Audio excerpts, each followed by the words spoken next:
Hi, everybody. It's John Pollock and Wei Ting. Yes, and if you're listening to this expecting Rewind-A-SmackDown, I've got terrible news for you. It's not going to be on this feed, but we're bringing you some of the highlights from tonight's Rewind-A-SmackDown. We have made some big changes here at Post Wrestling to reflect the new landscape of professional wrestling on a weekly basis. So many of you may be familiar with the addition of Rewind-A-Dynamite, which is our new free show on Wednesdays. So we have made the decision that we are committing to our goal of 2 Patreon shows per week. And that means Rewind-A-SmackDown is going to be exclusive to members of the Post Wrestling Cafe. So we appreciate anyone's support. The entire show is now up at postwrestlingcafe.com, where if you choose to support us at any level, you will have access to Rewind-A-SmackDown. But we did want to give at least some highlights from the show, mainly discussing the Cain Velasquez introduction on Friday's episode on Fox. Check that out right now. The show ended with the confrontation by Cain Velasquez.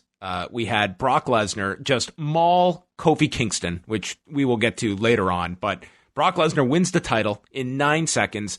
Rey Mysterio's music plays, and out comes Rey Mysterio, and he's brought some muscle. Brock Lesnar's UFC 121 opponent from 9 years ago. Cain Velasquez walks out and enters the ring, double leg takedown, beats down on Brock, and Brock, when it's time to sell, he is ready to retreat and just cower away. The big bully on Monday has now met his match, and Cain Velasquez stands strong, and they go off with a pretty big newsworthy item to come off of the show. My first question to you, how did you feel the angle came off, just without the ramifications, just as a pure angle for you? I thought it was perfect. I loved that this was Cain Velasquez, the UFC fighter, and not the one that we've seen lately with the lucha mask doing any sort of Hurricane Ranas. They were presenting the same Cain Velasquez that TKO'd Brock Lesnar for the UFC Heavyweight Championship in 1 round. So he came across to me like a very big deal. I have to wonder, how much crossover appeal he might have with somebody who might not be a UFC fan. Is Cain Velasquez a big enough name that elicits enough interest from somebody who's never seen a UFC fight? I also feel, though, even if you're not a UFC fan, I think the backstory that exists, that's, Cain Velasquez having a legitimate win in MMA over Brock Lesnar, the person who took the belt off of Brock Lesnar, I think that's more than enough to elicit interest in even a non-UFC fan.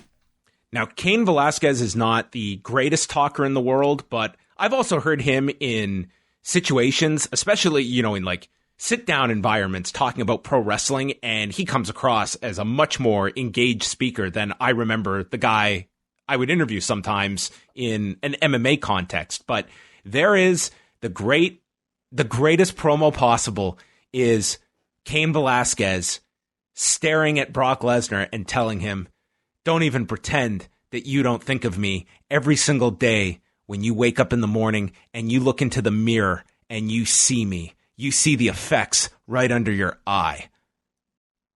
Absolutely. He's got the scar. He's got that scar from Cain. And that to me is, it's something like, it's never brought up, like this scar that he has, but that is from the fight in 2010.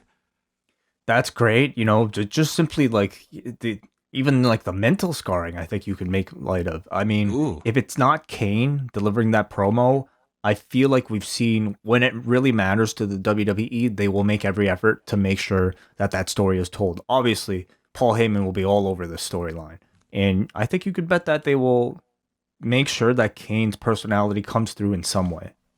All right, so let's go through the details that we are aware of. Now, he did do an interview with Mark Raimondi that ESPN just put up at 10:20 p.m. Eastern time. So I guess Cain spoke to him before this. And in this piece with Mark, it's categorized that they are in advanced talks, but that Velasquez has not officially signed yet.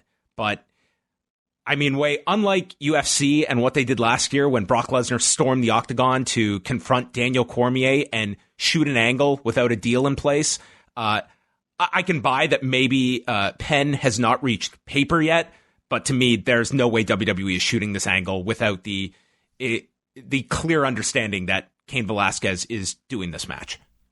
I don't think so either. Obviously on this kind of a stage for them, and to tease this, like WWE is not teasing something of this level if there's any chance it's not happening, in my opinion. Yeah, it makes you wonder exactly how far they are with negotiations. I mean, I would assume pretty damn close if they spent their main event on probably the biggest TV show they've had in many years on promoting this guy. So I would have to think maybe some type of handshake agreement might be in place. I would believe it would probably be an inevitability. I know it's been discussed about him and Brock Lesnar for Crown Jewel in Saudi Arabia at the end of this month. I do not have that confirmed, but certainly you would be led to believe. Like, Brock Lesnar is advertised for that show, to wrestle on that show, and what else can you see him doing on this show? I mean, he to me is not like your typical guy that you could just, you could suggest like, oh, maybe they could do a tag program. Like, Brock is not the character you book with a makeshift tag partner. Like, there's no one that would make sense. That I don't think they would go that route. And that's where I would imagine this happening. I don't see this being held off till WrestleMania. I see them going to it right away, presuming there is no hurdle in the middle of all this, and that hurdle being the UFC. Like, we do not know what is this guy's status with the UFC, with mixed martial arts. Is the UFC fully aware of all of this? Have they signed off on this? Does his contract allow him to do this? Because he did do an interview in the summer, also with Mark Raimondi, stating he can do WWE. But that to me is like a big question in all of this, is that he has an existing contract with the UFC. Are they okay with this guy walking onto their former broadcast partner in Fox and shooting this angle and potentially doing a match?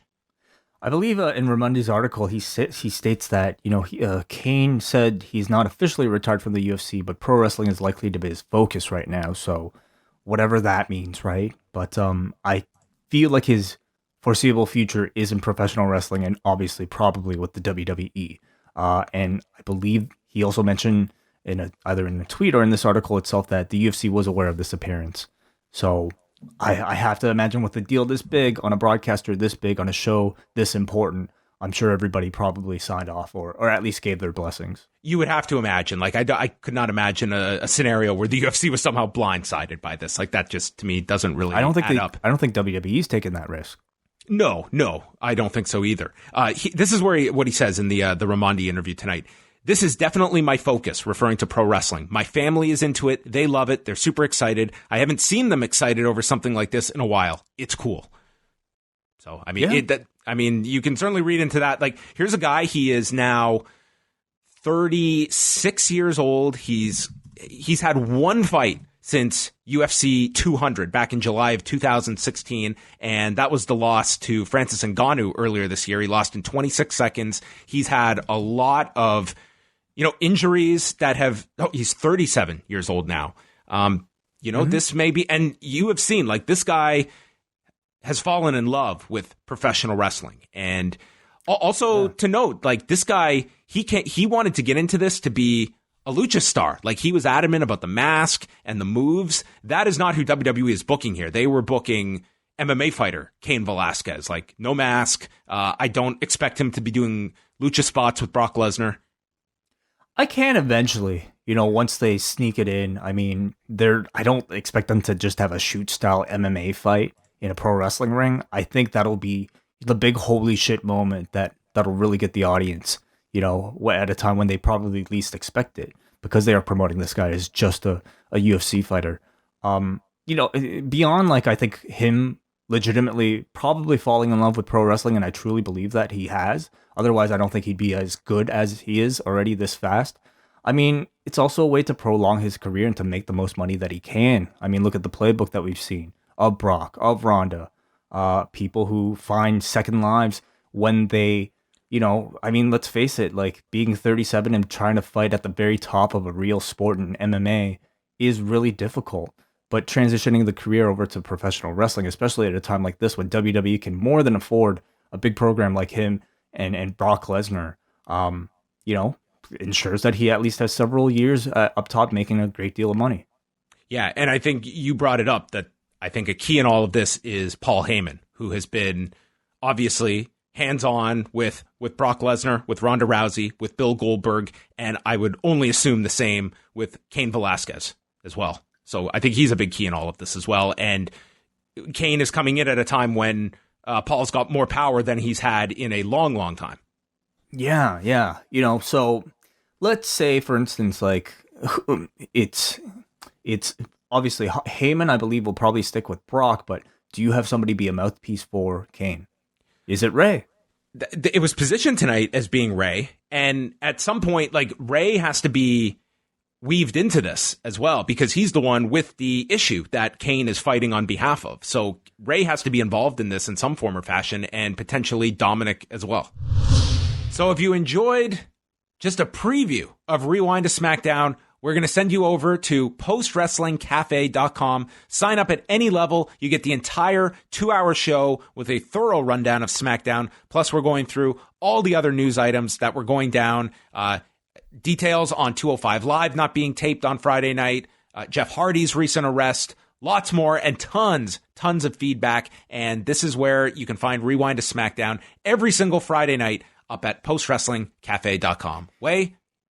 In addition to that, of course, you get Rewind-A-Wai bi-weekly on Tuesdays. You get our Marvel Cinematic Universe reviews every single month. Ask-A-Wai every single month. Live access to the cafe hangout.